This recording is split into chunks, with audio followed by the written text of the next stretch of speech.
সংস্কাৰ আনিবলৈ গুৰুদেৱ কালীচৰণ ব্ৰহ্মই আমাক যি শিক্ষা দি থৈ গৈছিল, আমাক যি আদৰ্শ দি থৈ গৈছিল, আমাক যি প্ৰমূল্য আৰু মূল্যবোধ দি থৈ গৈছিল, তাক আমি কেতিয়াও এৰি নিদিওঁ।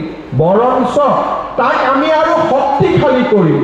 প্ৰজন্মৰ পিছত প্ৰজন্মলৈ তাক আমি প্ৰতিফলিত কৰিম আৰু আজিৰ প্ৰজন্মৰ লগতে আমাৰ ভৱিষ্যতৰ প্ৰজন্মসমূহেও যাতে গুৰুদেৱ কালীচৰণ ব্ৰহ্মৰ শিক্ষাৰে শিক্ষিত হৈ বড়ো সমাজক জগত সভালৈ লৈ যাব পাৰে, তাৰ বাবে আমি আমাৰ নতুন প্ৰজন্মক গুৰুদেৱৰ জ্ঞানেৰে আমি তেওঁলোকক চহকী কৰিম। শ্ৰদ্ধাৰ ৰাইজ, আজিৰ এই সুন্দৰ দিনটোত মই পুনৰ এবাৰ গুৰুদেৱ কালীচৰণ ব্ৰহ্মৰ প্ৰতি মোৰ আন্তৰিক শ্ৰদ্ধা নিবেদন কৰিছোঁ। গুৰুদেৱ কালীচৰণ ব্ৰহ্ম আৰু হাওলাং বাবাজী এই দুয়োগৰাকী আছিল শংকৰ মাধৱৰ দৰে গুৰু শিষ্যৰ এক প্ৰকৃত প্ৰতিফলন। আজিৰ এই সুন্দৰ দিনটোত মই গুৰুদেৱ কালীচৰণ ব্ৰহ্মৰ গুৰুধাম নিৰ্মাণৰ বাবে অসম চৰকাৰৰ পৰা 3 কোটি টকাৰ এটা অনুদান আগবঢ়াইছোঁ। ইয়াৰ লগে লগে ৰৌমাৰীত থকা জ্যোতি আশ্ৰমৰ বাবেও মই 2 কোটি টকাৰ এটা অনুদান আগবঢ়াইছোঁ। ইয়াৰ উপৰিও আমাৰ ব্ৰহ্ম ধৰ্ম প্ৰচাৰ কৰোঁতে যাতে আমি কোনো বাধাৰ সন্মুখীন হ'ব নালাগে, আৰ্থিক বাধা, তাৰ বাবে মই প্ৰতি বছৰে এই ব্ৰহ্ম সমাজৰ প্ৰতি এটা আৰ্থিক অনুদানো আগবঢ়োৱাৰ কথা মই আজিৰ সভাতে ঘোষণা কৰিছোঁ। ইয়াৰ লগে লগে আমি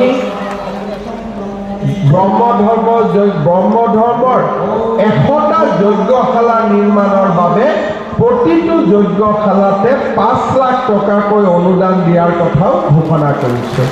মই ভাবোঁ এই প্ৰচেষ্টাসমূহত, অসম চৰকাৰে লোৱা প্ৰচেষ্টাসমূহত আপোনালোকেও যোগদান কৰিব আৰু আপোনালোকেও সকলোৱে লগ হৈ গুৰুদেৱৰ আদৰ্শ যি সময়লৈকে চন্দ্ৰ আৰু সূৰ্য থাকিব, সেই সময়লৈকে যাতে গুৰুদেৱৰ আদৰ্শ এই জগতখনত চিৰ জ্যোতিষ্মান হৈ থাকে, তাৰ বাবে আপোনালোকেও নিজৰ অৱদান আৰু আপোনালোকে যিমান শক্তিৰে পাৰে আপোনালোকে সেৱা কৰাৰ বাবে আপোনালোকেও আগ্ৰহ প্ৰকাশ কৰিব। পুনৰ এবাৰ গুৰুদেৱ কালীচৰণ ব্ৰহ্মৰ প্ৰতি অসমবাসী ৰাইজৰ হৈ আৰু অসম চৰকাৰৰ হৈ আৰু মোৰ নিজৰ ব্যক্তিগত তৰফৰ পৰা বহুত শ্ৰদ্ধাঞ্জলি আগবঢ়াই তেখেতৰ আদৰ্শৰে ৰাজ্যখনক আগুৱাই লৈ যোৱাৰ বাবে আকৌ এবাৰ পণ লৈ মই মোৰ বক্তব্যৰ সামৰণি মাৰিছোঁ। ধন্যবাদ। জয় Hind, Vande Mataram.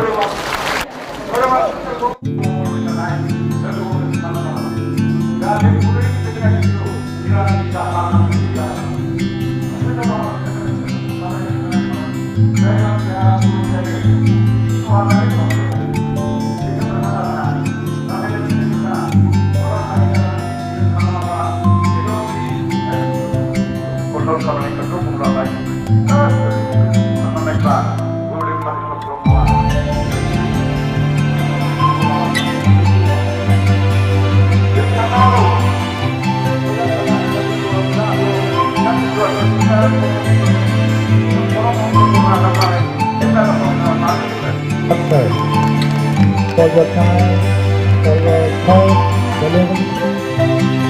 and also your parents.